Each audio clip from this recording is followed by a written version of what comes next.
ఎప్పటికప్పుడు తాజా వార్తలను అందిస్తున్న కేఆర్ క్రైమ్ న్యూస్ కు స్వాగతం. అది గుండెపై హానికరమైన ప్రభావాన్ని చూపుతోందని అధ్యయనం వెల్లడించింది. ఇలాంటి శబ్దాల వల్ల గుండెపోటు, బ్రెయిన్ స్ట్రోక్ మరియు రక్తం గడ్డకట్టడం వంటి ప్రమాదాలు జరగడానికి అవకాశాలు ఎక్కువ ఉంటాయి. అధిక శబ్దాలు విన్నప్పుడు గుండె పై భాగంలోని 2 గదులకు రక్తం సరిగా చేరదు. దీని కారణంగా క్రింది గదుల్లో రక్త ప్రసరణ కూడా దెబ్బతింటుంది.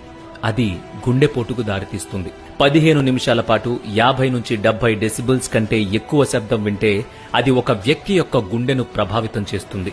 60 డెసిబుల్స్ కంటే ఎక్కువ సంగీతాన్ని వినడానికి అలవాటు పడితే వినికిడి శక్తి కూడా కోల్పోవచ్చు. మానవ శరీరానికి సంగీతం ఒక థెరపీ లాంటిది. కానీ అదే సంగీతం పరిమితి దాటితే ప్రతికూల ప్రభావాన్ని చూపి గుండెలు ఆపేస్తోందట. వినోదం కోసం సంగీతం వినడం తప్పు కాదు, కానీ ఆ వినోదం ఖరీదు ఒక మనిషి ప్రాణం కాకుండా చూసుకోవడం అందరి బాధ్యత. అందుకే ఈ ముఖ్యమైన సమాచారాన్ని ప్రతి ఒక్కరికి